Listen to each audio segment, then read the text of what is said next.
will not allow us to stumble and fall. We refuse to be discouraged. And you are our God, and you will uphold us with your victorious right hand. In the name of Jesus we pray. Amen.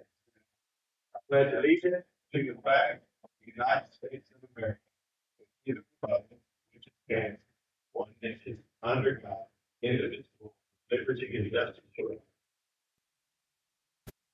Okay, do we have anybody signed up to speak before? None? All right, then we're going to move to item number 6, and it's discussion for PHR 8 activities for the 2024 year. We will briefly discuss and describe past/present activities in Karnes County. Ms. Amanda is here with Department of Health and Human Services. Texas Department of State Health Services. Texas Department of State Health Services with her team. We got a team here. Big group of this morning. You want to introduce them all? I have Karen Puffer and April Wondermile for the emergency preparedness. And then I have Trevor Manus and Robert Smith. They are our regional data guys. Gave us those numbers for our report. And then we have an epidemiologist and the actor that is here today. It's great. I was really happy to see all of them roll in. So good morning, Commissioners. First off, I'd like to say thank you for allowing us to have a few moments of your time this morning. My name is Amanda Segura. I am the public health nurse for the Texas Department of State Health Services. Good morning. I'm Heather Aguilar, Public Health Prevention Specialist. We're located right down the road here and housed with the HHC department, which is our food stamp Medicaid office. Our clinic is actually co-housed with them right down the road. Heather and I work under the Community Health Improvement Program that basically services the health and well-being of women and children. A lot of what we do in our community is focus on maternal child health programs and educate on them. The 5 that we really focus on right now are the youth tobacco, which is baby prevention for our teenagers and young adults. Obesity efforts, anything to do with physical activity, nutrition, stuff like that. We go out and educate on that. Heather is working on her license to become that certified lactation consultant, so we can kind of bring breastfeeding awareness to our community, because of course we don't have any OBGYN guys in the area, and so a lot of the time some of our pregnant moms still have babies somewhere else, and then they come back and don't have that assistance. So we're working on bringing that here. Also safe sleep to prevent child death. And then child injury prevention, which is my favorite. We do a lot of our sleep education in the community, water safety, bike safety, pretty much anything safety with children. We kind of go out and educate on that. On a clinical standpoint, we do offer immunizations for those who qualify. We do have a certain criteria for uninsured or no insurance, among others. And then we also provide free STD testing and treatment here in this area. Some of our programs, if they need our assistance, they'll let us know and we can participate if they feel that we need to assist them in any of their program efforts. We really enjoy being out in the community and educating, and then we also provide we gave you last week the annual report for Region 8 programs if they need a breakdown of some of the program activities and efforts in the area for our region. And we of course, we really enjoy being out in the community and educating, and then we also provide on the back of the annual report, you will see all the programs that we hold at Region 8, their program manager names, phone numbers, and emails. If there's ever a need or a question on anything that you would like, we're very open to communication. You can contact them about any of your questions, and they're really responsive. All the programs that we hold. We also gave you little pamphlets, give you basic breakdown of the services, if there's ever a need or question, each program and what they provide, as well as our contact information about any of your questions. You can find all this information on our website as well. We also gave you pamphlets, give you basic breakdown of the services, if there's ever a need or question, minutes of the time when we're working on some stuff. We've done a lot of summer education here, focusing on rugby. So you can find all this information on our website as well. We also give you these pamphlets with our community, so. Amanda and her team do a wonderful job. Unfortunately, I got to know them much better, during the COVID, fun times of COVID, and, since then, worked hand in hand with her and her team, some of the other ladies, around the area. Amanda and her team do a wonderful job. Unfortunately, I got to know them Y'all ever much reach out to better, us and during something that I the can answer COVID, right away, I will definitely reach fun times out of COVID, and and, find you the since answer and then, put you in worked contact hand with in people hand that with can her and her team, some of the other ladies, Thank you. around the area. Any other questions concerning what they do? Unfortunately, thank you, ladies. Yes, I got to know them. Y'all ever reach out to Okay, us item and number 8, something that I discuss can through answer disapprove right county away, I will specific definitely incentive reach program out for and employee find health you the answer and benefits. put you in contact with Lane. people that Morning, Commissioners, morning, Judge. Any other questions concerning what they do? Thank you, ladies. Yes, I got to know them. Okay, item number 8, discuss through disapprove county specific incentive program for employee health benefits. Lane. everyone else up to speed, that's participating in Any other questions? Karnes County Specific Initiative, Thank the you, ladies. Designs Yes, Act. I got The to purpose of this, the CSI Okay, is item an number optional 8, program discuss that through a county disapprove does county design and specific implement. incentive program The for CSI allows employee counties health to benefits. incentivize Lane. employees for completing health activities such as dishes or fitness challenges. The CSI encourages healthy behavior, helps control future costs, and increase participation in county's Okay, health item number programs. 8, discuss through It also shows that your county goes towards and rewards health days. Annual physicals are an important part because they help protect and prevent health conditions before they become more severe and costly. Incentivizing annual physical completion can encourage those who are county goes towards and rewards health days. And trying to motivate people to do health. I'm going to deviate from this because of course I can read all of this. What we're looking at is we're trying to get the county employees to more proactive approach health, getting more proactive for them to really does help their insurance costs. One thing I like to promote is the fact that we may have to put money up front to keep people healthy and be proactive, but what it essentially does is it prevents chronic conditions from having raising our health insurance costs. This is one benefit that you're really not going to be cost effective because we're not just going to advance costs. You're going to see the upfront cost of it because you're going to be incentivized to I know we had a situation a few years ago, we had someone that participated in raising our metrics, and the numbers weren't good, so they were increasing CDL. That employee said that he didn't have the issue.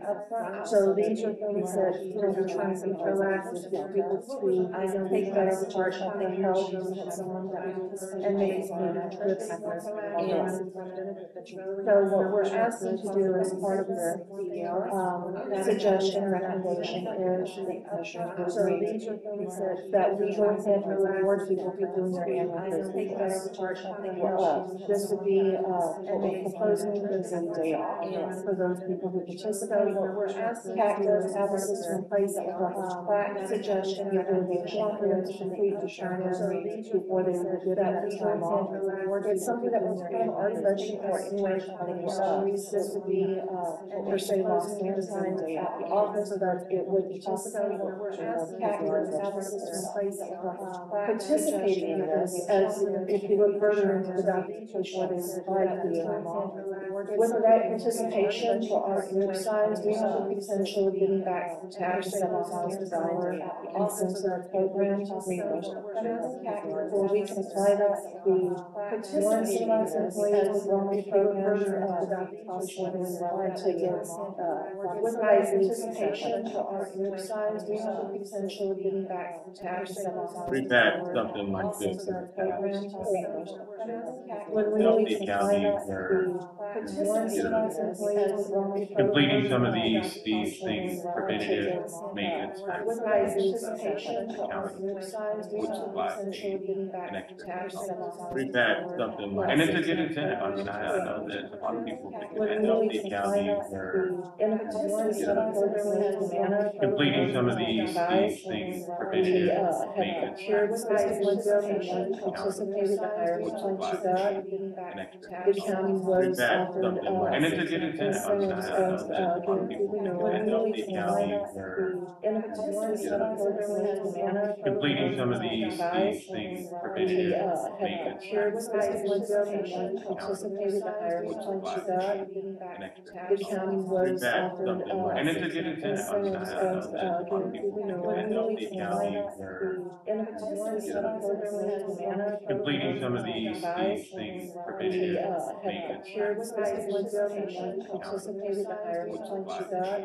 an extra The $10. county We've was had offered, something, and it's a good incentive. I mean, I incentives know of, that a lot of people think that Healthy County, where and if it's a warranty program, we have to manage. completing some of these things, We preventative have maintenance procured specific ones up and one the county participated the higher would one supply she got. an extra The $10. county We've was had offered, something, and it's a good incentive. I mean, I incentives know that a lot of of, people think that Healthy County, where and if it's a warranty program, we have to manage. completing some of these things, We preventative have maintenance procured specific ones up and one the county participated the higher would one supply she got. an extra The $10. county We've was had offered, something, and it's a good incentive. I mean, I incentives know that a lot of people think that Healthy County, where and if it's a warranty program, we have to manage. completing some of these things, We preventative maintenance procured specific ones up and one the county participated the higher would one supply she got. an extra The $10. county We've was had offered, something, and it's a good incentive. I mean, I know that a lot of people think that Healthy County, where and if it's a warranty program, we have to manage. completing some of these things, preventative maintenance Procured specific ones up and one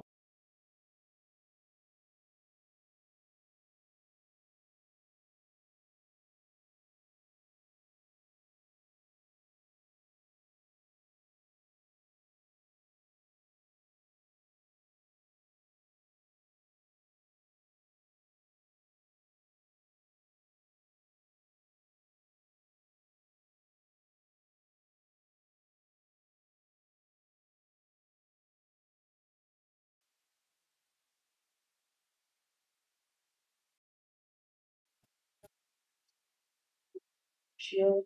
We do have a, weight loss program that's offered to from them, incentivizing it. There's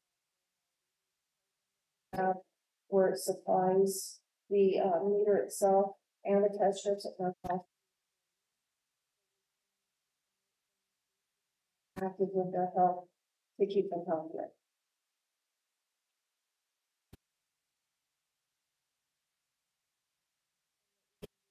Features, we can add those things to where maybe you participate with a 3K or 5K walk. We have those things, within the county itself. We sponsored some during lunchtime to where people wouldn't have to take off from work, but they could participate without having to come in on anything. Judge, there's one more discussion. I'd make a motion to approve the can, item number 7 today. Okay, we have a motion and a second. Any more discussion? If not, all those in favor signify by raising the right hand. Anybody opposed? Motion carries. Thank you, Commissioner.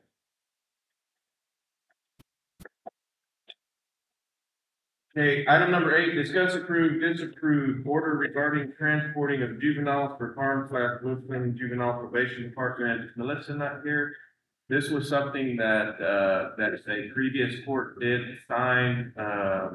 It's an agreement for the sheriff department to, obviously, as the state, transporting juveniles, for Karnes/Muslim Juvenile Probation Department. Sheriff, do you want to say anything about it? I don't know.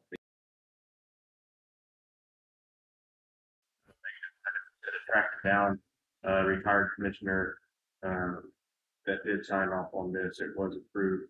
Phyllis wanted to bring it to the new board and. Yes. Good morning, Court. We are already doing what the order says, so we have no issue with the order.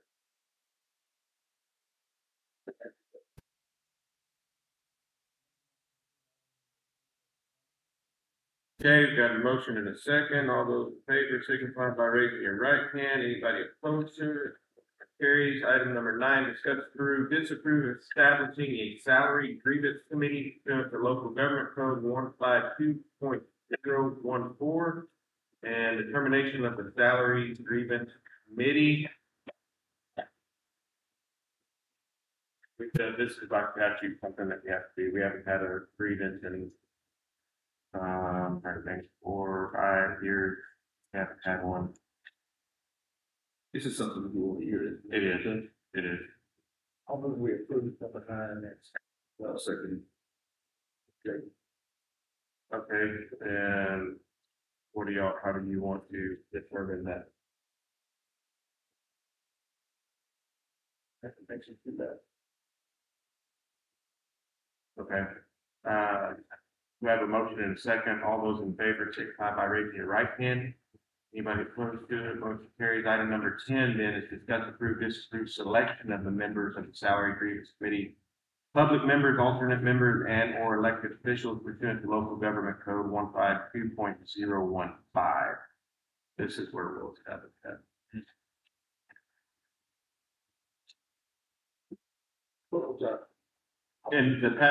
In the past 3 years, Denise got back there, we have used the grand jury list and worked fine in the past, but it's up to the court to do.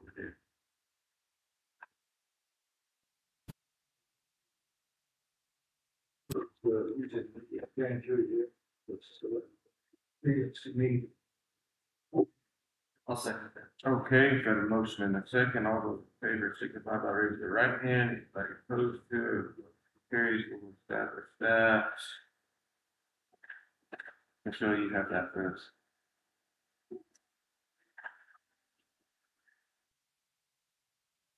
I think she brought her trustee scissors with her. Cut it off.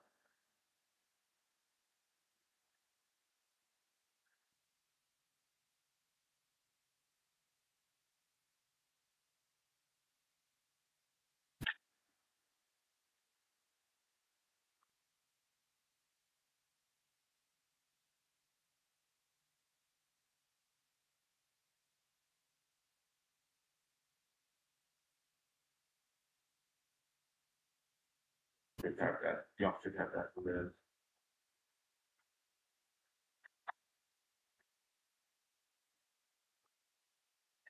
this. If I correct me if I'm wrong, we'll read them out loud and number them in order of the way that they're read.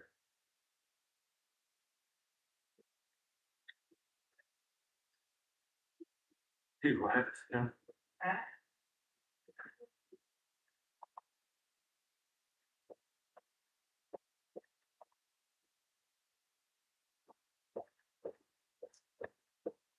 Yeah, then I have that.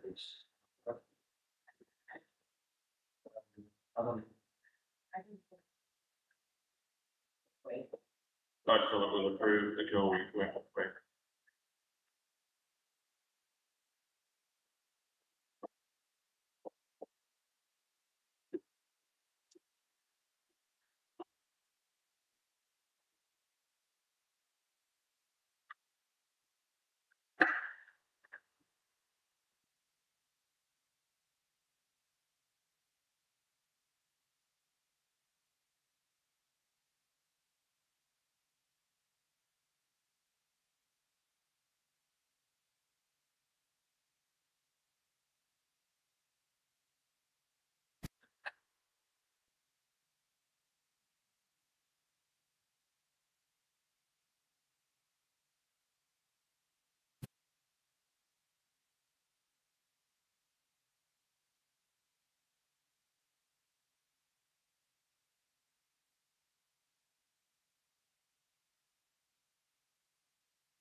Okay.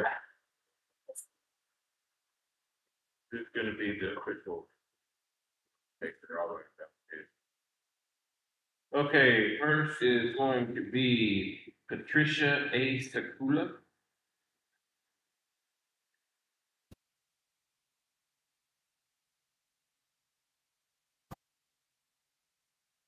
Next will be Mike Newberry.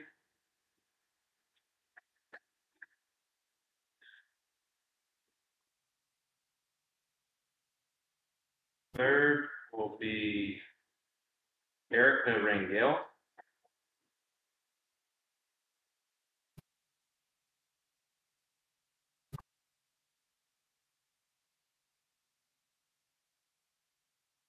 Fourth will be Ian Shuttlesworth.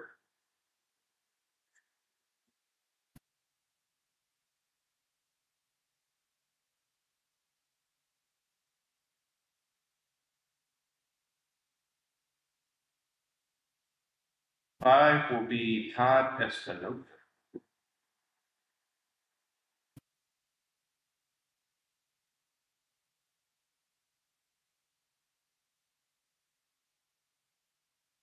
Six, Christopher McCombs.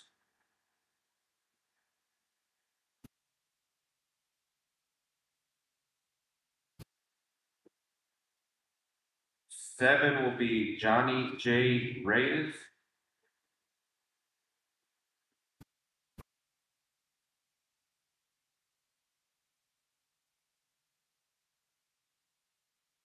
Eight will be Antonio Mejia.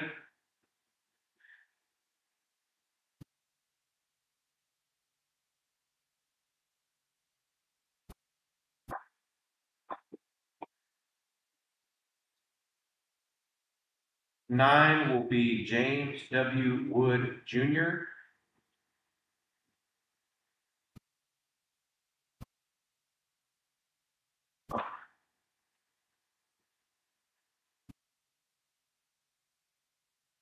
10, Augustine Rodriguez Sr.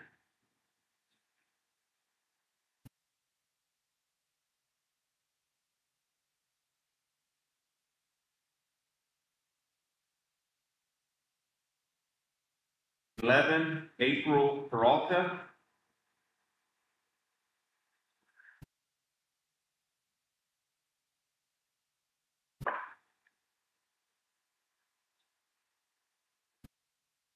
12 will be Christopher Molina.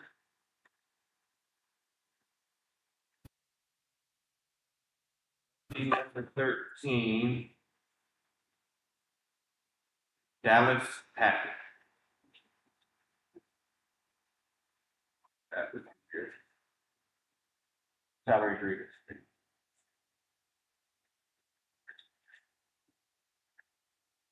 If we have. Okay. Item number 11. Discuss disapprove issuance of payment in full to Frazier Ltd. in the amount of $153,467.00 for the completed remount of Medic 920 and allow EMS chief to sign purchasing documents and title application. If approved, payment will be hand delivered upon pickup of completed unit on 6/27/2025. This evening. Morning, Judge and Commissioners. So yes, we are anticipating the delivery of our newly remounted ambulance this Friday from Frazier. That's, though it's in the bill list, we always carve it out specifically for the court to approve me. Number one, hand deliver the check. Two, me to sign the title application, purchasing documents. Obviously, if approved, once the title is received, then the judge obviously we keep her a signer of that document, but in the name of getting that application started, we sign those documents. Historically, always sign those documents. So, I had to answer any questions, so we're excited to get that truck back. And within about 2 weeks after receiving it, we'll hopefully have it stocked, licensed. Good work for the county. Trying to rack up mileage. Casey, this agreement cost $153,467. This is reusing a box of former unit, correct? That's correct, yes, it is. For public record, what's the going rate right now for a new? Approximately $348,000 turnkey. estate, we quoted one chassis box, the associated equipment for it going into the street. So we're looking about half the cost for remount. Granted, the 153,467 does not represent the chassis cost. We purchased that already. Have it in our possession. We took that chassis up to Fraser. So that 153,467 is refurbishment, improvements, paint, door light, graphics, etc. That actually we bought. So this is the first time this truck's been remounted. The one that's in the queue using ARPA money will be the second time that truck's remounted. And they can usually get remounted in general up to 4 to 6 times. There's trucks that are 2,000 that are still being remounted today, depending on how you take care of it. If you're close to the Gulf or not, saltwater doesn't treat trucks too well, but yes, sir, that's still for any man. Great question. This cost also includes a $10,000 trade-in for the existing chassis. That's correct, yes, sir. I guess I have a question for Mr. Talkie. He's available. I just wanted to make sure of something. My understanding, when we surplus property, we have the ability to sell it at auction, to donate it to a nonprofit, or to discard it, dispose of it if it was having a value. Is there any reason because that we couldn't trade this in for the box, because we are not actually purchasing the chassis right here? We're having a remount box on this new chassis. Are we gonna have any issues with the surplus property if we trade it in?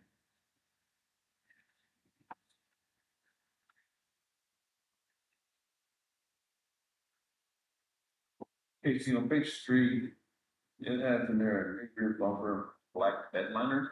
The bedline was inside of those things? No, so the bumper is sprayed with a bed liner solution, like a Rhino Guard solution.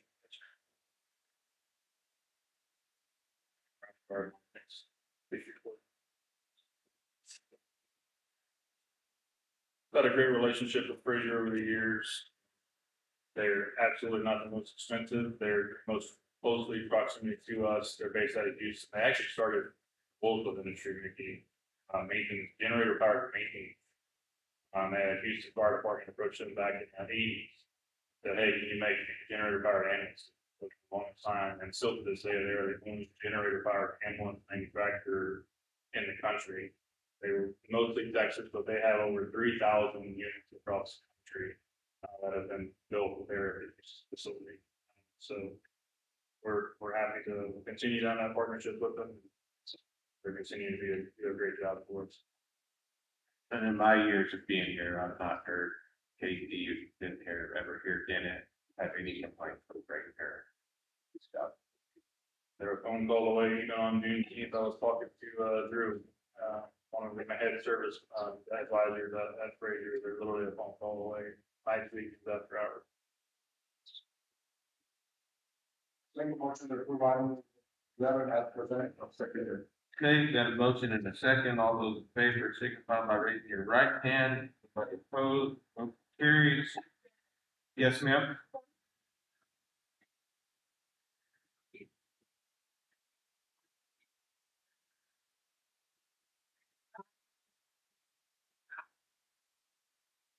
Establish after we draw the names. Okay. Okay, Casey, wait 1 second. Let's revert back to item number 10 for a motion to approve the grand jury names that were read out aloud. I'll make a motion to approve the grand jury names read out loud. I'll say. Okay, got a motion and a second for that. All those in favor signify by raising your right hand. Anybody opposed? Thank you, Jamie, for catching that. Item number 12, discuss, approve, disapprove, declaring old ambulance chassis VIN number 1FDUF 4GT 0KBA 11854 as surplus, allowing the trade-in of the seat for a transfer title to Fraser LTD. As stated, the previous discussion point, a $10,000 trading credit was issued on the forwarded final invoicing of item number 11. This has been a common practice Fraser, but again, just to make sure all boxes are checked with local government code, and make sure that we're officially declared surplus, prior to doing that transaction. So, I'll make a motion to approve item 12 as presented. Second. Okay, we've got a motion and a second. All those in favor, signify by raising your right hand. Anybody opposed to it, motion carried. Thank you, Casey. Got one for. Item number 13, discuss, approve, disapprove, review, and approve the 100% construction documents by Raleigh, McCoy, and Associates, RMA, what we call them, for the Karnes County EMS Administration / Training Center, and approve Weaver and Jacobs contract instructors as construction manager at risk at CMAR. Move forward with the advertising and receipt of bids for the project. good morning again. So, I don't have the entire 100% construction drawings on the screen. I have just high level talking points, but in, Civic Plus, I believe in your packet, were 100%, stat for review. So the request today is for the court to review and approve the documents sealed by Raleigh and McCoy, provided to Weaver and Jacobs, who is the construction manager at risk that the court approved many months ago. Weaver and Jacobs, as the construction manager at risk, can produce the bidding documents, advertise, and receive bids per local government code of statute requirements, obviously. And then once received, Weaver and Jacobs will then make a formal proposal to the court for the guaranteed maximum price and the contract for the court to approve or reject at that time, and then if approved, sign said contract. So, the document was able for your review. It's quite lengthy, but again, just some high level talking points that you should see on your screen. Demolition phases, and so there's some owner responsibilities. And then, the constructor, contractor, the owner responsibilities that I'll point out are the portable buildings behind our current station, as well as the portable parking structures on the backside of the property. So there's a Connex box that we utilize in our department for kind of all things storage, for either surplus items, spare tires, tables, chairs, things of that sort, as well as GP1. Judge Garcia has a small portable building that was reutilized, and maintenance had applied a air conditioner to it for her record storage. That'll be relocated, and talking with her, planning to relocate that portable building for her record storage to a portion of our current parking lot for Station 1 there in Kennedy. The Connex box most likely once empty, talking with Renee, we've kind of been planning to relocate that to the election site off of Riverville Road. It's a good appropriate evening. There's even a big hole that we had cut out actually many years ago to put an air conditioner in that Connex box, and we were using that as a supply room for actually constructing the current station. So a good opportunity there. And then there's one remaining old box truck that again is a storage vessel that could be potentially relocated to the election site as well, that I believe Road Bridge had small tires in, but it's currently. And talking with Renee, we have some options there. The last two would be the portable parking structures. Those two are still in great shape. The plan would be, tentative plan would be to relocate those to Road and Bridge's current city location. That way they can have additional storage for equipment to be parked underneath the materials. Unless there's another need for everything else, the contractor, as part of the bid project or a bid process, bid demolition of the current structure, the old fuel island, and obviously with the Does the game board still have? we moved that last Friday. Chad's been he's been great. Asset having locally, we almost came close to. It has since been relocated. Sheriff Bailey graciously offered up some space. Jen gave me word to Chad. We welcome Chad's go back to so if approved. So the next slide is civil discussion. So, and I want to compliment Commissioner Beatrick diligence related to a couple of things. The original concern or area clarification was related to the need to put alleyway on city's record on the backside of the properties. And so in discussions with the city, it was determined that not only a portion of those portable buildings and the fence line that has been there for years. That inside that alleyway, there's multiple other properties that have been deeded upon or currently exist within that current alleyway. City verbally declaring, Commissioner, please correct me if I misspeak, but the city verbally stated it's not necessarily an issue because multiple property owners, including us, are kind of in proximity of that alley. The thing that was discovered was that there was a sewer, sewer main, city inventory list that actually transects.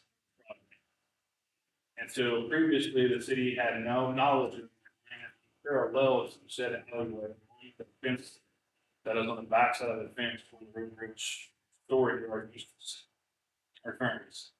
What was discovered is upon getting into the manhole directly behind the property line fence, there's a sewer main that went perpendicular through this county property. And so it was kind of like, well, shoot.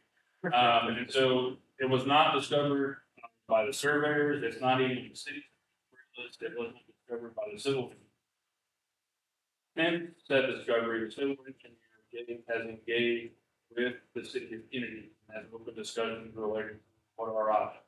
The best case option is it does not fit within the footer foundation of the proposed structure, and there is no vertical conflict with the drainage system that is proposed for the facility. If there is a conflict, what will be proposed on the next slide is that the civil engineer is requesting a contractor to bid an alternate for a relocation price of that sewer main along the property line of the current land that or site that is the road bridge facility. Have we determined if it's active? It is it's connected to the city's sanitary. By default, it's active. Again, it's undetermined the exact location. It's kind of literally just the best guess right now. That was marked out by the city. There's a need for two things: an official locate to get elevation as well as size and scope, as well as actual placement, and then the quality. We don't even notify. But based upon the best estimates, it's not going to impact the foundation. It will be parking. However, the bigger concern that it may conflict with the vertical drainage proposal that civil engineer has designed parking lot and watershed level. And so the next slide again is basically depicting the site layout of the entire facility. So, and the proposed idea is to attach 2 more apparatus bays to our existing 3 apparatus bays. There will be 2 separate structures that will cosmetically look like they're physically attached. They will be attached from the curb, but that exterior wall that exists in phase 3 of our current facility will remain. We'll just put off of that building, that will be the continuation next to that. Then it turns into the actual administration training center, and you'll see how depicted on the screen, parking lot. So we'll have entrances off of Main Street to the main parking lot of the facility with an electric gate that restricts public access to the controlled area behind Station 1 and apparatus bays. That will then lead to the current electric gate that's off the 7th Street. In the building, as well as a proposed emergency backup generator, that was absolute necessity. That our current facility has one that's not sufficient enough to take the load of the proposed building, so it will have its own dedicated source of backup electrical power. And then all the utility discussion related to the fire line, municipal water, gas, et cetera, has been resolved based on discussion with Kennedy and civil. So that's all going to come off of this easement on the backside of the property, which will be planned east. That comes through that trailer park. But we already have an easement on file with the city for the fire water that comes into our current station. Real quick, before you move off of that, it looks like on that 18-foot alley, is there some encroachment? Yes. Of the parking lot, correct? 395, and have we gotten a variance from? So the official step was to get a written variance from the city of Kennedy and verbal discussion with the city of Kennedy and Commissioner Gastrick while looking at that as well as facilities and discovery and sewer line, and was verbally stated it's not been an issue and will not continue to be an issue. I'm not thinking the best case scenario. I would say this topic would agree with probably get variance on file. Speak in, if I may. Yes, There's gonna be 3 additional bays added to this, or 2, and then 5 total operating bays, that's correct. and we have, how many inmates? We have a total of 6 apparatus right now. So we have 1 in Fall City, 1 in Karnes City, and 2 in Kennedy Park inside. We have a reserve unit that has historically been parked in one of the carports in the back. Bridge we can sit, as well as our emergency communication. Rehab unit that was doing some all of a bunch of administrative. Covered storage space is always an issue. As we continue to expand, looking at a potential with the ladder rungy operation, creating more storage capacity. Though we're gonna build that at the existing station, when we have trucks come in for training, instead of having, off under cover plug in the power. So it opens up a lot of doors. It's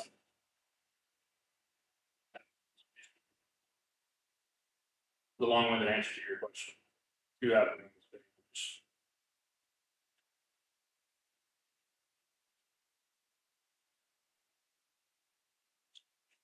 So this is kind of a zoomed in floor plan of the building. I'll point your attention to the 2 large training rooms. Though each one of those rooms is depicted to be approximately 47 person capacity. So a total building load in both of those buildings is roughly 100 people. We as a department and the county as a whole, I think the whole degree has struggled to have a more adequate space that isn't utilized for other purposes. This room will be able to be isolated to be classroom, use the partition and operable, and also be able to be opened up and allow full complete access to the large training space with the storage backside of those. That goes to classrooms in the kind of public area of that building, catering space, whether it be lunch, dinner, coffee,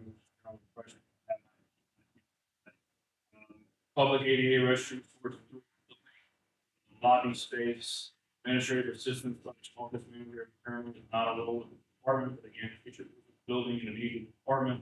We felt it was prudent to do that space in this building design, as well as office space, chief, office break room, staff, training captain, which is a position that we district budget, medical director, and then our exam and sim. I want to point your attention to the conference /GOC plan west towards the center of the building. The county doesn't have an adequate emergency operations. I use the word adequate strong. To do a large scale 24/7 operation requires, number one, space, requires infrastructure, whether it be multiple cat plugs to put in phone bays, to be able to answer public calls, additional PSAT, public safety answering, additional great backup dispatch. We don't have a space that's uniquely designed for that purpose. Currently have the option of the sheriff's office that had the backup radio console that was taken from the old jail that is operable, but it's co-housed within the main PSAT location of the jail. Problem with that is if there's a catastrophic failure to that facility or a threat to that facility, the county's crippled. All the 911 calls aren't being answered. The dispatch consoles are done. And so it would be a request to relocate that backup console and work with ACOG, which discussion kind of already started, to get a secondary PSAT located at that conference class for its operations. This facility, though it serve our needs day to day and the public needs, the county needs when it comes to that's training space, when it comes to a full-fledged emergency operations, 24-hour operation, that conference room, EOC room, is absolute necessity, followed by, well, depending upon the scenario, those 2 big training rooms, you're going to have 24 operations space for the rest of the personnel. You need a space to have briefings. You need to have space for other people to work. So your main command staff will be in that conference, you'll see battle room, if you will, and the remainder of the emergency operations function will be in the training rooms. So it was really a lot of thought and effort into this purpose. Again, meeting our immediate size and storage. We can't even have a staff meeting in our agency today. What at our current facility, right now, in current city, fire training ground to house the staff our current conference taps out at 50. And so as we currently have need to grow, we felt this was a necessary step to make a decision. Here's just some exterior elevations on both sides of the building. And if you look at the middle image there, the grayed out portion of the current grade apparatus space and that two additional apparatus space continue to attach to that building. So it'll be a continuous transition that then would lead into the controlled access area. Training facility emergency operations there. There's just some, again, some interior elevation. What I want to point out is what I've already disclosed, that emergency operations conference room. It's replicated on both sides with intent in that we can have a full dispatch console CAD setup on one side of the room, as well as have the ability to put a backup public safety answering point of 911 answering. You could have your entire dispatch operation emergency response or a catastrophic failure of the current dispatch center fully functioning within that room. This is just one additional kind of floor plan layout. And our flooring will be either cement tile in the wet areas, luxury vinyl tile throughout the carpet anymore in the facility because our occasionally we have cadaver-based forces, and actual human anatomy coming in the door. We don't want to have any biohazard concerns, so we want to have easy cleaning. And then last but not least, everybody's favorite, the computer generated imaging of the interior of the building. So see far left, that's computer generated image of the conference room / EOC, with two images of both isolated and open training rooms, classrooms. And as we go into here would be the dedicated catering space, lobby area, classroom space. So I know it's a lot of information to unpack, and again, that was by no means the entire self-construction drawing. I want to compliment Jimmy as well for all of his work on the IT side. One of the only responsibilities for the architectural side is to have the IT with in-house. So Jimmy, as our IT director, and his appropriate vendors, we've had multiple meetings and discussions with them related to access control, audio, visual within the classrooms, overhead radio systems for the public safety radio within the facility, as well as all the interactive displays, panels and stuff for the instructional portion, as well as emergency operations. So all those dollar amounts are being identified by his vendors to be included into Weaver and Jacobs bidding documents, so that when we get a price, it truly is turnkey, and that y'all as a board can consider the total scope of the project, as well as the guaranteed maximum price that would be then locked in if the court approved that. So as we will recall in summary, we had an initial estimate of probable cost issued by Weaver and Jacobs for a total project cost of about $5.2 million. That was a $3.5 million building with additional bond, insurance, contingency allowances, et cetera. That dollar amount on change is being the primary one. Steel, electronics, et cetera. So hoping to stay within the realm of that possibility, that $5.2 million estimate was based upon real construction feedback with conservative numbers built into that, so there wasn't a shock and awe factor. So the court approved the 50% construction documents with that estimate probable cost. That was just giving you an idea of the ballpark that we as the court, county, would be looking at as we bid the project. And then ultimately, the court's gonna, we'll make a decision on whether or not we want to accept and move forward with the construction project. But I wanted to give you as much information as I could going into that. I'm optimistic that Weaver and Jacobs will have a good bid, and we'll hopefully have a good number for the court to consider probably late July. Happy to answer any questions. Basically, you're saying that it's probably more than 5 million? There is that possibility. And we don't know until we know, I only say that because of the tariff. That's the only thing that has changed since the initial probable cost. Again, the estimate wasn't as, and it's not an official bid. That was, again, based upon the construction manager, Weaver and Jacobs, having that knowledge real time from the field and pulling in their current costs, current jobs they're working on for the customers. they felt pretty confident in that number, but again, that's not the GMP or guaranteed maximum price, we'll get that. I hope Commissioner comes in less. If. Yes. I'm not opposed to this, I'm still working. This was a lot, that, yes. Yes, sir. You bet. Pretty, very small. Can't do. I would like to put this on. Okay. Sit down. Talk. Give more information. Okay. Couple questions, Dave. You mentioned the, equipment that was still on the property, that needs to be like the carports and the over. I understand the election trailer is still in the old Lunar Bridge village, It's been moved out, it's on the property. it's still on the property. Do we know if anyone has found a place to store this trailer? Long term, not yet. I think there's some options, and I mean, it's something that we can discuss, in the secured parking area of our current operation. The problem is our current parking scenario in Station One operation is very limited for the personnel that we have on staff right now at that facility, as well as Jeff Garcia staff. So I'm hesitant to say, well, we'll take it, but long-term answer is no.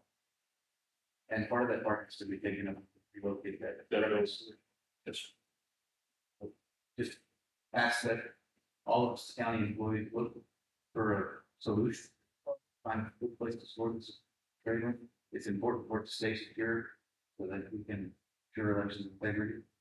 You mentioned the sewer line that goes through our property.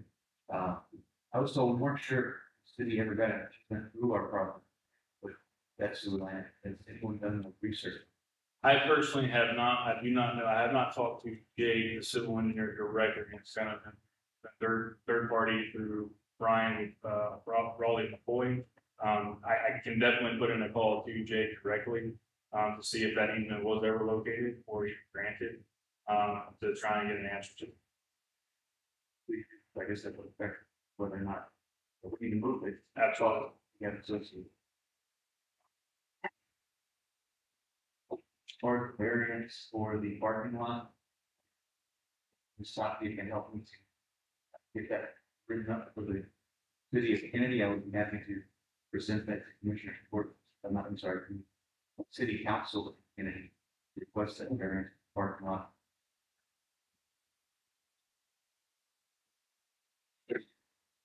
I don't know. I do want to kind of go back, Casey, and I'm not go about beating the dog here, but, initially it was a $3 million price tag for this. Yeah, I do agree, wasn't it?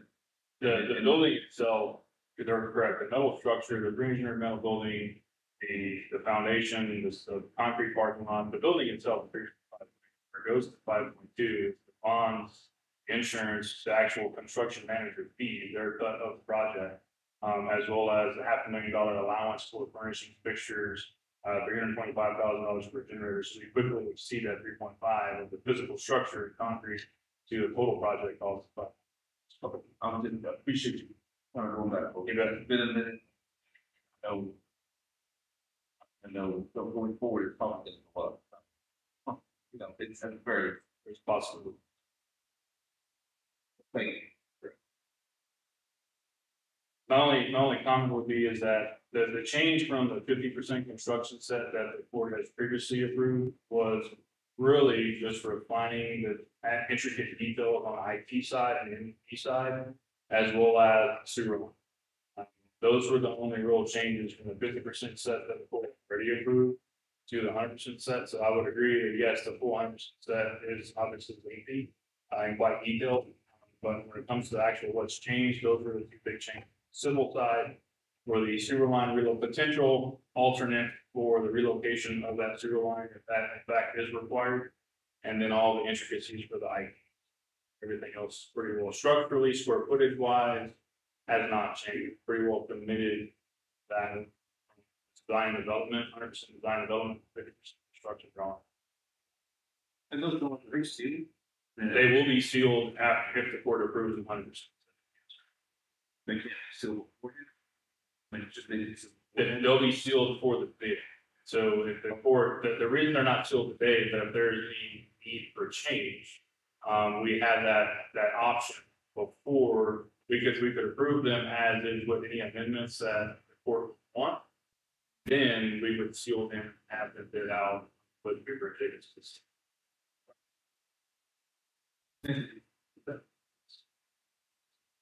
But I think it's on. Yes, I just spoke for Commissioner Beatrice. So when my building burned a couple of years ago, we hired an architect like Ford authorized for this project. But the bids, I don't recall if they came to my office or to the architect, but we came to Ford. Commissioner Rosales was there because he had expertise in Ford and the construction document. So it might be different now, but that's the way it was done. Then we made the recommendation, the architect made a recommendation of Ford as far as the contract and so forth.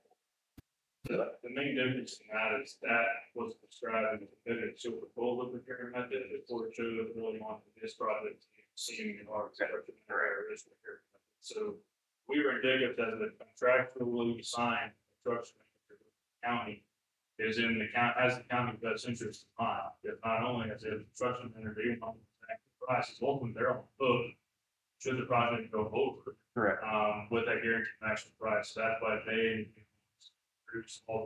meeting all the government code obligations that to post those and receive those moving forward with the law and provide actual price. They just want to do for the different procurement. Thank you. I have to answer any other questions. I don't have any questions. On the next one's up. I would say, I guess this is proven. This is agenda item.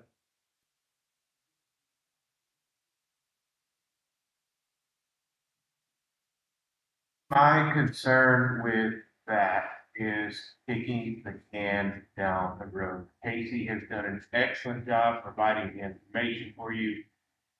You had it, I don't know, when you picked up the agenda item, you could have picked up the phone and called Casey. I guarantee you, Friday, Saturday, Sunday, yesterday, and asked him any questions that you needed answered.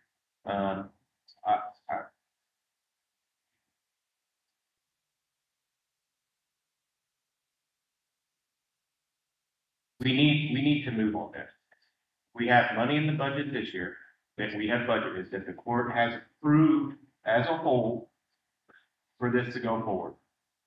This is the next step.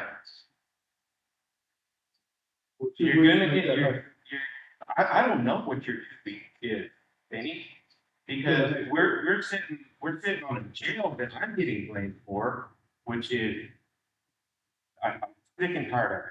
We're sitting on, now I'm getting blamed for courthouse because things are getting kicked down the road and it's getting put on me and it is live. And I'm tired of listening to that. And I do not want this project to go that same route. So, and I'm going to address some things about those other projects very shortly.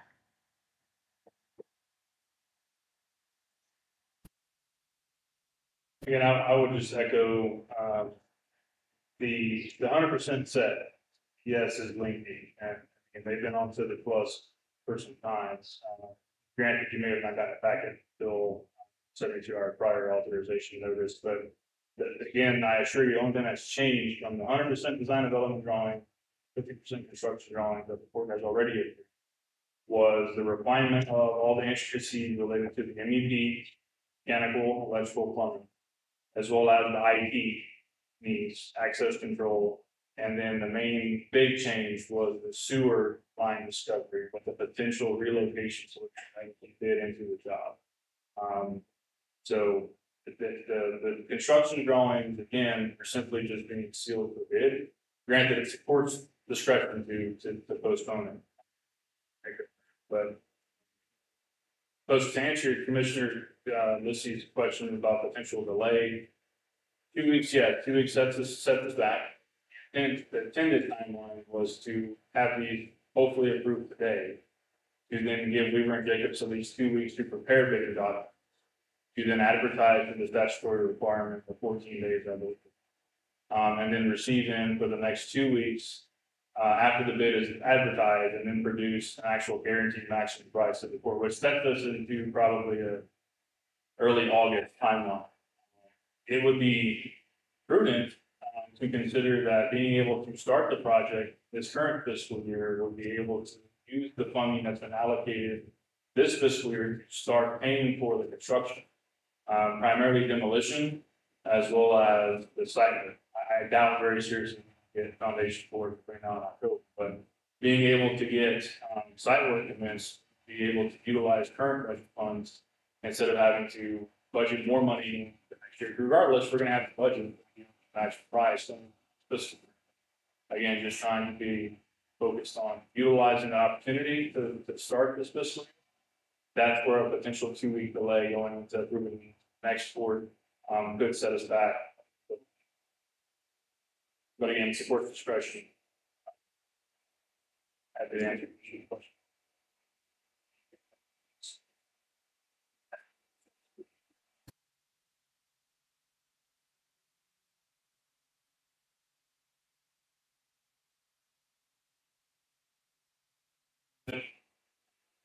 So the method of procurement for the project was approved by the CMAR. So the competitive proposal board chose to go CMAR construction manager.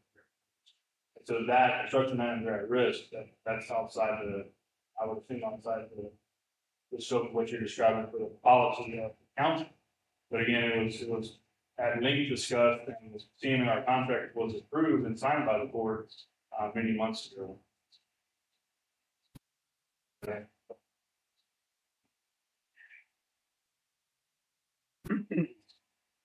Morning, folks. Well, my opinion on it, I know the KC has done due diligence on everything, and I know we, that months ago. I don't have an issue with going forward with it, because as everyone knows, the longer you wait, the higher things are going. With that being said, I'm very comfortable with it, and in every contract, everything we do, we're gonna bump improve ourselves. There may be something that we have to come back and patch up here and there. There isn't a lot of contracts, but as of today, I'm comfortable with the project. I'm comfortable with what we're doing now. And you've kind of been going through it, following us with it, right, gentlemen? Because you've been reviewing everything. If our county attorney has reviewed everything and she's comfortable with it, and I know you do an excellent job. With that being said, I would like to make a motion to approve item number 13. For your motion, Commissioner Lisby has a motion. I'm sorry. Commissioner Lisby motion to disapprove.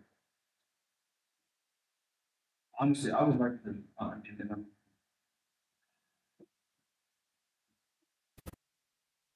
gotta be honest, Casey, I'm 100%. And I think that you and I talked before you even started this. That's 40%. I mean, it scares me that it went from 3 to 5. So wait. I know it's some construction manager at risk, I know it's supposed to save us money. But that's not even the final number yet. If it comes back again at 7 million or 8 million, I mean, it's gonna be a pretty, hard note at that point for me. That's a lot of money. We can do so much of that. Not saying you don't get you. Still you need, but it doesn't have to be that easy. You know what I'm saying? It concerns me that the plans aren't sealed yet. I understand the explanation of that. So I just want to make sure, so if we approve this, we're not accepting these plans 100%. We have to come back and re-accept these plans once they're sealed. Is that right?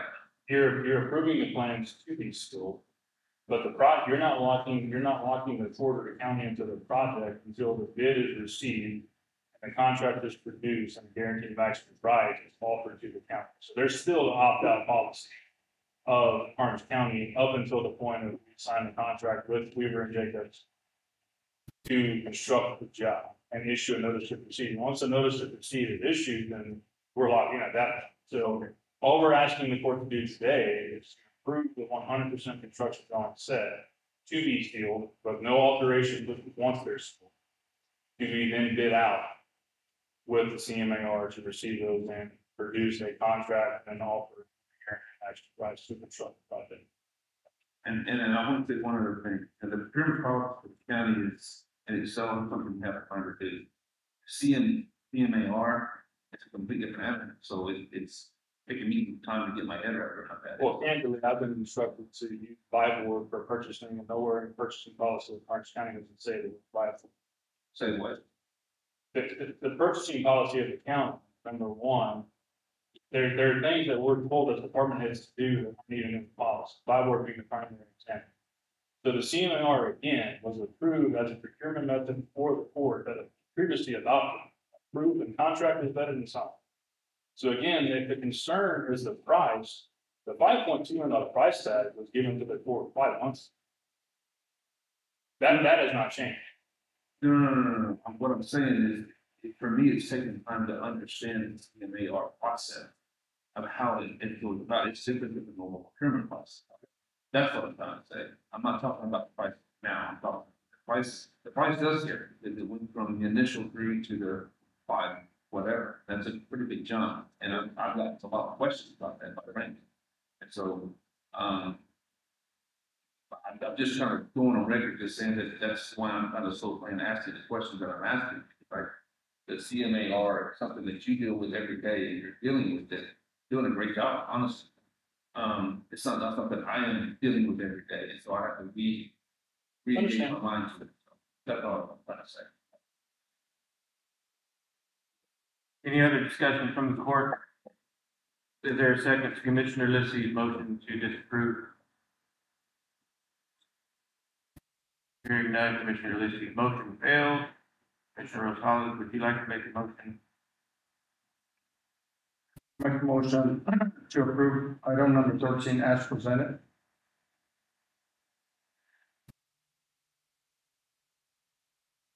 Second that motion, but I'd like to say that we don't need to be kicking the can down the road, and I will be totally honest. I have not reviewed every page of this drawing, 100% drawing for the building. But if we continue to put these off, we're going to continue to have more problems like we're having across the street with the building. It's more and more expensive. We need to get this done. We are agreeing to the drawings. We have not agreed to the price yet. The building was proposed at $3.5 million. And we all know that when we start dealing with government projects, just the bonds and the insurance go along. Double the price. That's why we're hearing 5.2. So, in clarify, I will second. I like to see two of good judges, but I completely agree with what Commissioner Vieira said. And part of that, that's why I would support it. That the price is, it wouldn't be an issue if it goes up, but to have the progress move forward, to allow you to move forward in the process. I understand and know you're suffering that, so it gives you the opportunity to go forward. But if we're not locked into anything, we're not getting. That's good. Sorry, Judge, I didn't interrupt that. Okay, we've got a motion and a second. All those in favor signify by raising your right hand. Anybody opposed? Commission? You're abstaining? Okay, motion carries 4-1 abstain now. Thanks, Dave. Thank you, Jason. Thank you. Great work.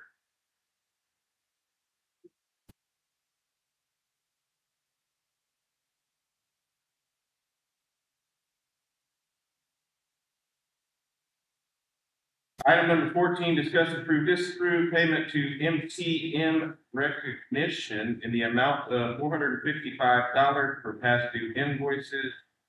Or invoice 6216103 from fiscal year 24 that had remained unpaid. Product was ordered and received by previous administration on September 27, 2024. If approved, payment will be made out of GL 100-409-4997 contingency. Scott, fill the public in on this. Good morning, Judge and Commissioner. How are we? All right. So we received a bill from this company, MTM Recognition, for challenge points.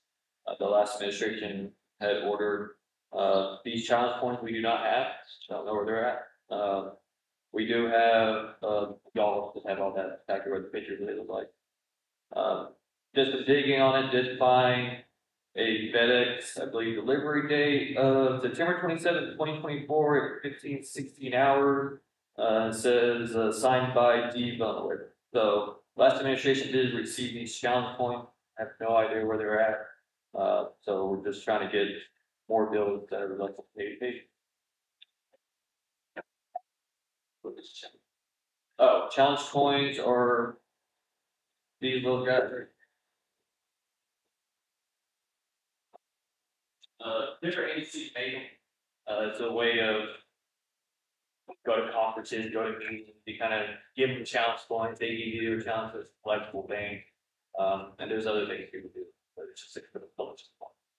Motion to approve item 14 as presented. Okay, I got some discussion on that. I have a problem paying for something that the taxpayers are now gonna have to pay for it. If these were ordered by a previous administration in September, knowing that that administration would no longer be in office, which was known in March, why are we taxing taxpayers for something that should have been paid for out of their personal pocket or their donations? I do not agree with this. There's a motion in a second, but I want that stated for the record. It's not fair for the taxpayer to pay for, I don't care if it's $10, $455. It should not come out of the fifty. Previously, they were, like, they won't pay out donation fund. Correct. We don't, and so. Sure. Then is that how y'all gonna make these points? Yeah, if we make these coins, it'll be, if they have Sheriff Bailey's name on it, it'll be out of the donation fund, Okay. not out of the taxpayer. What's the spot?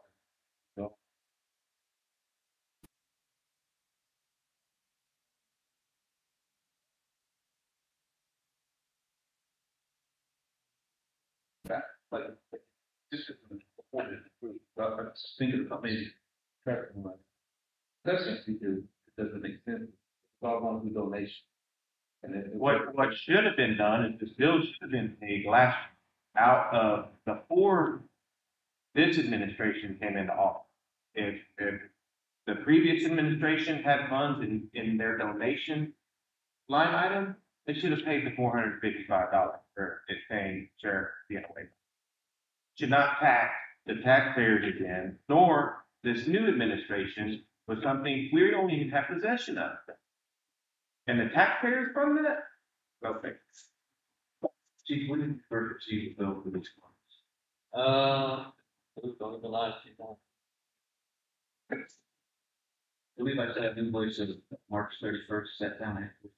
Yeah, I'm kind of see when they came out. It would have been, what, about 3 weeks ago now? We got the first, we were notified about it. Because as soon as, of course, we get any bill, we start doing our investigation on it, figure out what to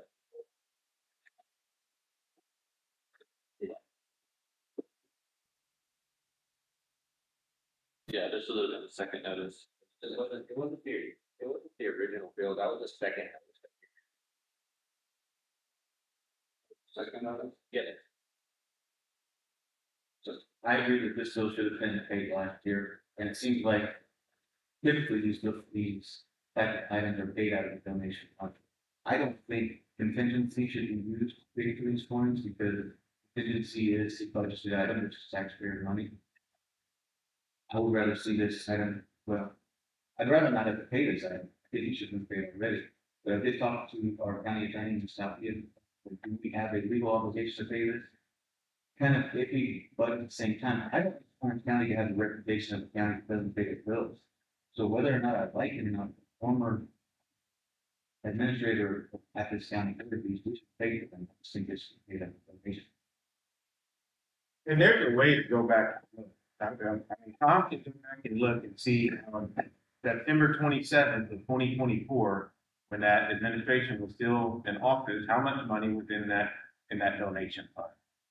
The optics of it and of Chair Bailey having to pay for it now, it doesn't look right, but technically those funds on September 27th, 2024 were the previous administration's donation fund. Now, if you didn't have $455 in there, then I think this company should go, civilly and try to recoup those. Oh, I'm sure there is. But the optics of it, you know, now I'm paying for something, one, that I've not seen, two, it's my predecessor. Three, I don't know if anybody. Yeah, I'm not sure why they use a credit card to pay for this. I don't know why they waited for the invoice, but that's just. I'm not expecting. Yes, sir. I hear everything that everybody's saying and all.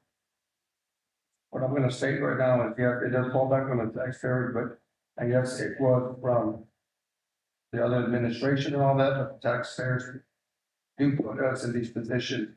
So, for whatever reason it is, I don't think that we should hold back on paying $455. We bump into things that have a lot more money than this. And the sheriff and the chief are very busy already as it is. I don't think $450 to make this an issue is gonna be worth that, because it is a taxpayer put it into this. If the previous mistake or didn't make a mistake, or it's the bill in here now, it's our responsibility, our duty, where we sit to go ahead and pay these bills, because the company didn't ask for this to be a mistake, for it not to be paid out of contingency or out of whatever other things. But I'm gonna stick to my motion. It's gonna say that I'm making the motion to approve item number 14 as presented. I know I've already made it, but I'm just saying it again, just to get past it and go and move on. And I do understand that, not of the contingency. If y'all would want to change it and put it into something else, that's fine with me too. We can move it to the next 2 weeks. But if not, if you're already comfortable with the way y'all posted it, put it on the agenda, then my motion stands.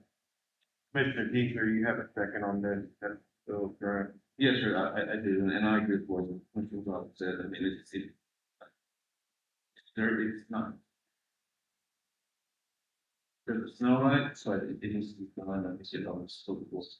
So, and I would well on the security price for its process, this is perfect. Sometimes it's got to be, there's 18 elements. Okay, there's a motion and a second. All those in favor signify by raising your right hand. 1, 2, 3. Anybody opposed? Myself, and then Mr. Beatrice. It's the motion carried 3-2. Thank you. Item number 15, discuss, approve, disapprove emergency replacement in county jail facility consisting of replacing or repairing the Moyer Daigle dishwasher model MD2000 Plus. Purchasing new machine is $11,911.93, or repairing it $6,204.21. Either choice of new purchase or repairing to be expensed from contingency fund line item 100-409-4997 per Commissioner's Court approval. Sheriff? Yeah, so this dishwasher is about 10 years old now. And like you said, repairing it, $6,204.21. The other option is replacing it. Hopefully we get another 10 years of use out of it for about twice as much. So, to repair it, pretty much, up the rest of the, jail repair fund. So, we're bringing this to Commissioner's Court to, see what she decides. What's the warranty? Warranty that, I don't have that one off the top of my head.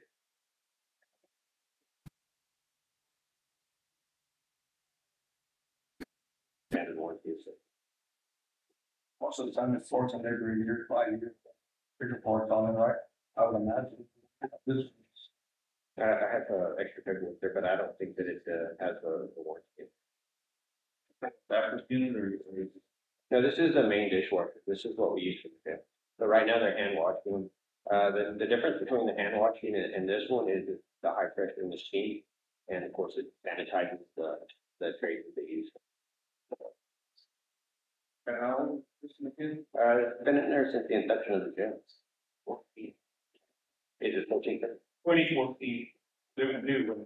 Okay, yes, sir, about that. Just gave out, sure. It just gave out.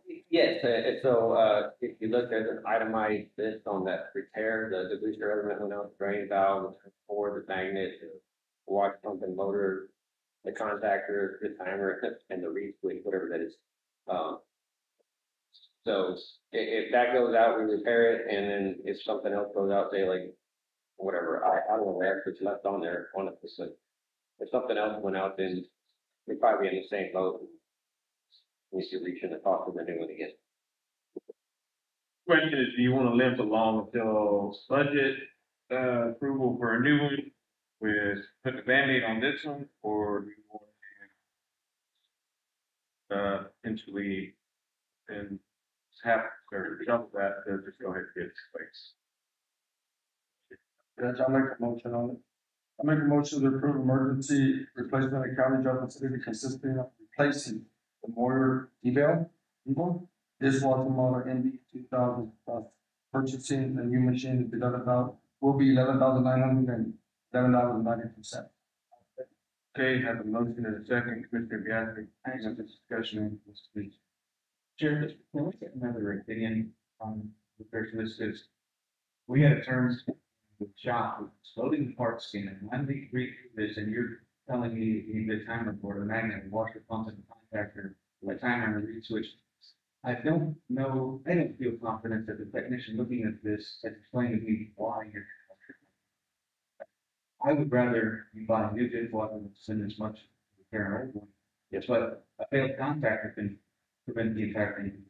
Failed washer pump prevent the entire reed switch can. But for all of these items to fail at one time, just doesn't smell right. I would like to. Is there any other? So for commercial equipment like this, it's very hard to find somebody that's gonna come to Karnes County and do this, and unfortunately, commercial kitchen is one of the very few, when I talked around and asked, they said, oh, contact commercial kitchen. Well, lo and behold, they were using commercial kitchen already. They do schools and everything else. I don't know of any other, company that's gonna come out here and do this. I looked myself for a new replacement, to order it myself, and then to look at having a plumber and an electrician come in, because you have to be both installers.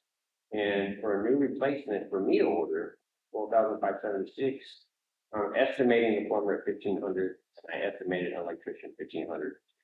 But I agree with you. I did myself look up the prices this year. yes, sir. This is still. If, 2 more weeks of them hand washing, hopefully they keep it really clean so we don't get anybody sick. We can do that, we can look, but I just don't know of anybody else that's willing to come out and actually do the work here for jail. Oh, it takes me. To get it done, or like anything else, a week, 2 weeks to get it done. That have to schedule one. I have a motion, and a second for replacement, not repair. Is there any other discussion from the court? If not, all those in favor signify, by raising your right hand for place. Anybody opposed? With the asterisks, were you for Secretary Evers? Oh, sorry. Motion carried 4-1. Thank you. Item number 16, acknowledge Constable Nelson has completed all mandated policies that was required by CEPOL for a completion date of 6/1/2025. They were submitted to TPOL and approved.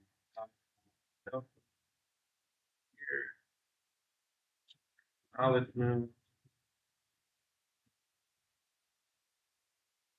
Item number 17, discuss approve district request by KCRB engineer to obtain permit from TxDOT to install temporary traffic control devices on South or State Highway 72 to warn of closure of County Road 331. This work will be performed as part of the upcoming County Road 331 Capital Road Improvement Project. Good morning, Court. I'm coming to you today we're still in the process we're actually in the process of pretty much filing up the design. County Road 331 is in precinct 4 between, Kennedy and Rumpke. And it comes, basically, it's a major route that's utilized by, a lot of the oil field, a lot of the Eagle Ford oil, a lot. And there have been several accidents, some of them, there have been actually, I know of at least one fatality that's occurred at that intersection of 331 and 72. And the reason we need this is because we have a low water crossing, regularly flows down there, it's in bad shape. And we're going to replace it as part of this project. So what we're going to need to do is we're going to need to put some warnings to folks that are on Highway 72 turning down 331, because we're going to have to close the road for a significant amount of time. We're going to work out the details of the traffic control with TxDOT this week or next week. Well, slowly get to, but the bottom line is we need a permit to locate whatever we need to put out there on the road. It'll probably be dynamic message sign, and there may be some other advanced warnings we give to people to try to route them around that closure probably down County Road 326. So we'll work that out. The main thing I need to let you guys know is I need that permit, and Nick and them are already prepared to help us, so we're in good shape at this step. We're at 331 and 72. How far? It's about. Yes, yeah. Other side, Right before you.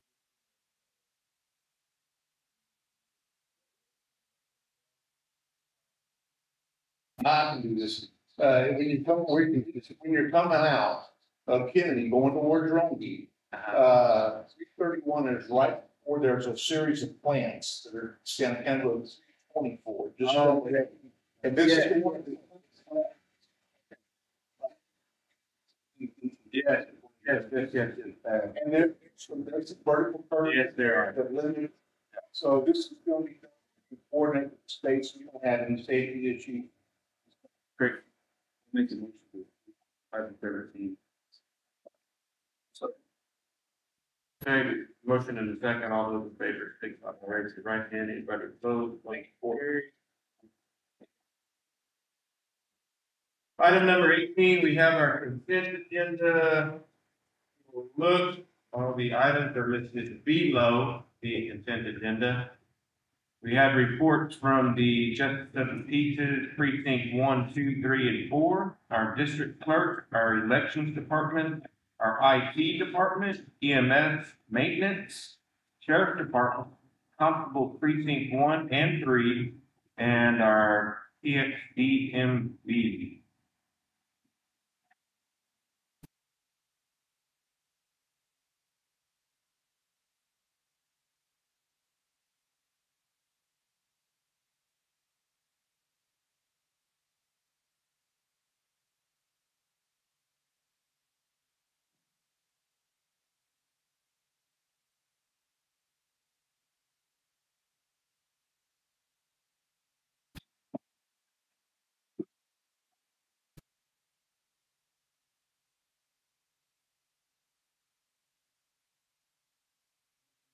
For the consent agenda presented today. Okay, we've got a motion and a second. All those in favor signify by raising your right hand. Anybody opposed to it? No, motion carries. Item number 19, do we need to pull any items from the consent agenda to discuss and act upon? Hearing none, we will move to our updates from our commissioners, starting with precinct 1. Yes. At our last commissioner's court, I was willing to take all steps necessary to sell several county-owned properties. Since then, a large portion of my time has been spent researching all county-owned properties. I've had discussions with our legal tax selection attorney, Karnes County Appraisal District, the county attorney, and our county tax collector. It is my goal to ensure the county does not have a future need for these properties and that their sales do not negatively impact the lives of our residents. I started helping at the Karnes County Christian Thrift Center on Wednesday mornings. I attended the Geo Community Advisory Board meeting. I was questioned about why our driver's license office can renew license, but not issue new licenses and endorsement. So I reached out to the state and they told me the way the law is written, only state employees can complete these tasks. I inquired ways to pay to expand services in Karnes County. I was told that the state would have to provide more funding to BPS to create those positions, or the law would have to be amended to allow the county employees to complete all tasks required to driver's license issuance. Keep this in mind next time you speak to your state representative. I've been working on plans for a surplus property sale with the sheriff department. We would like to have the sale locally so that Karnes County residents have an opportunity to purchase these items. If any county department has items they believe are surplus, please get with me so that we can either repurpose them or take the necessary steps to declare them surplus and have them sold. We still have a water intrusion problem at the square. I toured the office last week with Renee, who's been on top of the situation. He had the roofing company come out right away to assess the situation, and they are working on the solution. But we still need to work on drainage to move water away from the pool. I met with a property owner on County Road 180 about water running over the road during heavy rains and how it was affecting his fence line. I then met with the road and bridge engineer to advise him where it's concerned and that we had a plan to solve the problem. I attended the Kennedy Chamber banquet last Friday and spent most of my weekend reviewing the agenda package and posters. Several people called me about last week's fatal accident on 80 and 792. I'm told that TxDOT has developed plans to improve the safety of that intersection, and it's on their schedule to complete soon. If you have to travel through the area, please exercise caution. Our community has had too much hard already. Next Tuesday, July 1st, BTX1 will have a groundbreaking ceremony for their Karnes County fiber internet projects here at the courthouse at 10 a.m. Everyone's welcome to attend. Lastly, I attended the Kennedy ISD Food Bank yesterday, where we served 87 local families. The next area food bank distribution will be Monday, July 7th at the Karnes County East Grounds at 9 a.m. Thank you. I want to touch on, real quick what Commissioner Beatrice spoke about, the 792 and State Highway 80. Obviously, the last fatality, one is too many, but to lose a child, it just, I can't imagine as a father of young children. I can't imagine. We prayed in church on Sunday, and I had 4 people come in my office yesterday between my appointments. I had 4 different people come in with concerns about that. I had a hand-delivered letter this morning from another gentleman in Helena. I reached out to TxDOT yesterday, as the county judge and representative of you all out here, to see what we could get done. And Nick, our area engineer, did respond yesterday evening, and they have that intersection plan to T. I have the email in my office. If anybody would like to see it, among other emails. If anybody would like to see that or would like me to forward that to them, the response from TxDOT, but December 2025 is whenever they're supposed to tee that into Highway 80 instead of allowing that to continue. They are also working with Google, Waze, whatever the other directional apps are that are out there. What's happening is that the compound the problem there is it is directing traffic that is coming south on 80, folks that are going to the coast, to take that 792 and cut you back through Kennedy, when it's probably not saving you time by the time that you go through Kennedy. Probably not saving you any time at all. And Sheriff was a trooper prior to being a sheriff. He's worked so many wrecks there. I'll kind of, just off the top of my head, the last 2 years, I think 6 fatalities there. Like I said, one's too many. So I have reached out to TxDOT. I do have a response. and I will continue to put pressure on TxDOT to do something. They are going to replace that bridge. I know that Wayne, knows that, the TxDOT is going to replace that bridge, the San Antonio River Bridge, and widen that to allow for, a turning lane to be put in there. But there are immediate things that need to be done, and that was my request to TxDOT, and I believe that they're going to. Thank you, Commissioner, for bringing that up. Commissioner Precinct Two. Well, first of all, I'd like to thank all the county employees for the work that they do. County Road 254 is being signed, just a phase in the next 2 weeks, depending on the weather. County Road 253 is under construction, building roadway and repairing and, removing the place low water crossings. County Road 207, CKP area is in the process of getting bonds, so complete, currently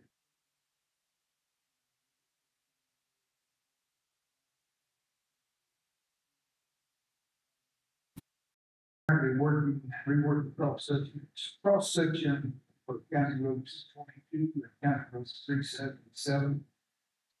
The Canadian design streets and houses in preparation of having a public meeting in the next 2 months. And with the constituent Maria about drainage issue, on snow store, which is store building. I wrote bridge engineer. Solution that we'll be working on in the future.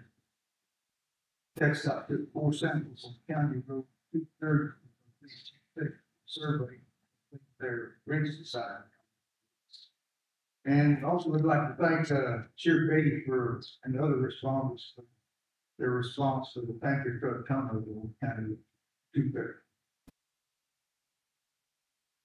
Spent a lot of time on this piece of project, working with constituents, Concord, State Representative Brian Kim's office, PCEQ, maybe with the VLG architect, about 3 C2 service center, for preliminary site layout. Security glass is installed on the tax building. It's very nice. I'd like to thank Renee for a good job he's done overseeing that. And, see, last week, barbecue bash donated $20,000 to Karnes City Youth Showborn, $7,000 to Karnes City and County Fire. Thank you for their donation. In closing, I'd like to say God bless America. I want to thank, touch on what Mr. Lissy said on the County Road 207 and the flooding, about 2 weeks ago now. Wayne and his group, did an incredible job on responding to flooding that was happening over roads, over county roads. I was able to text him whenever I was getting calls from folks out in the country. And so thank you to the road and bridge guys and Wayne for taking care of those things quickly. Commissioner Precinct 3. About a week and a half ago, I met with Mike Foster on the drainage issue of the annex on the square. We had set up some previous meetings, but we had both been doing other things. We missed some meetings for doctor's appointment. We had some unfortunate things going on, but we did get together on that about a week and a half ago. And he did say that within the next few weeks, he would bring us a quote on that. Also, we're threading throughout Precinct 3. We're currently around County Road 302. Drainage to begin this week, weather permitting, in Gillette on County Road 278, 279, 280, 281 to complete the roads. County Road 264 to be primed and paved by the end of this week, weather permitting. I want to send our condolences to the family of the little baby boy Israel that was taken to heaven way too early, and Caleb Hernandez, the young man that was also taken to heaven. All those in Karnes County will miss y'all. Both of these efforts, they were both taken by accident here. Please be careful when y'all are out on the road. Thank you. Commissioner Precinct 4. So, quite a few roads during the flooding, a couple weeks ago, or a week and a half ago, we checked a couple of problem areas, fixed maybe the footbridge. I know they would think that. Current progress of the roads, County Road 341 is based, 5 base final code, 31 final process of design. and 332 is planned to be worked on concurrently with 331. So kind of a network out there. As part of the call, citizens concerning various issues, as part of the massive, burn ban is been lifted, and it is. I worked with Mayor Brumby on several different issues, that helped him out. And lastly, I started the process to start cleaning up the yard that we bought, the plot that we bought there at Rungy. That we go out for advertising for bid, the community service center that's gonna be, hopefully be erected there, and in the United States there in the future. Thank you. Item number 21, discuss acknowledgement of personnel changes. This is all departments and current, as of the report of submission for Michelle's deadline, which I need to touch on at some point.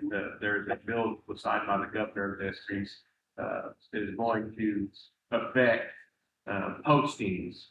It's gonna go to 3 business days instead of 72 hours. So that's coming September 1st, FYI. We do have new hires in Road and Bridge. Jamie is the owl, hired a deputy clerk, and sheriff's patrol deputy, got 1 hired there. Promotions, transferred, reassignments, Road and Bridge had 1 promotion, probably.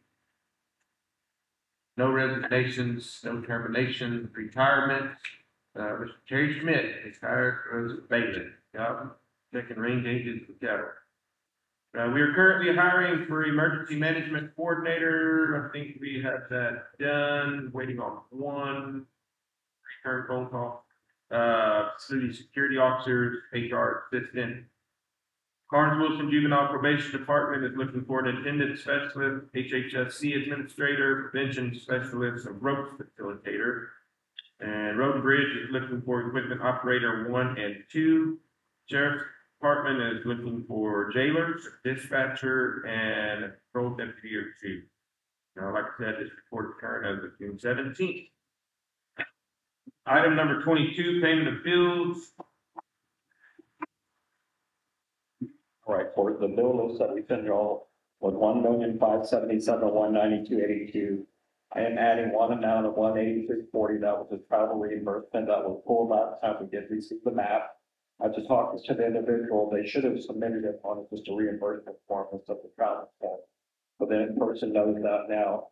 The March ticket items in the general fund, which is 632,267.17, was Fraser, the ambulance, or the remount you all approved earlier, that's 153,467.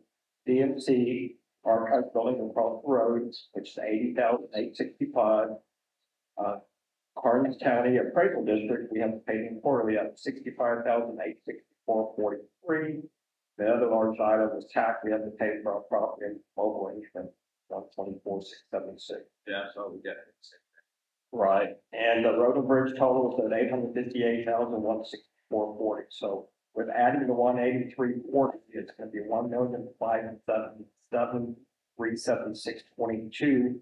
One other item that doesn't change the bottom line after visiting with Sheriff and Chief Attorney yesterday, they received a copy bill for $10,000. That's for the whole county, not for just the sheriff's department. So it got coded to 560 when they turned in to us, and they had 560 with their department. It needs to go to 409. So we made that change before the bill got processed today. What's the total bill? 1 million? Yeah, so 1,577,376.22.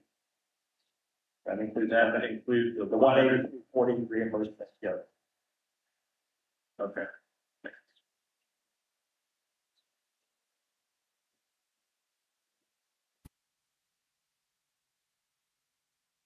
Motion to approve payment bill for the changes. Okay, got a motion and a second to pay the amended bill list of $1,577,376.22. All those in favor signify by raising your right hand. Anybody opposed, motion carried. Item number 23, acknowledge Commissioners Court will meet on July 8th, 2025 at 9 o'clock in the morning.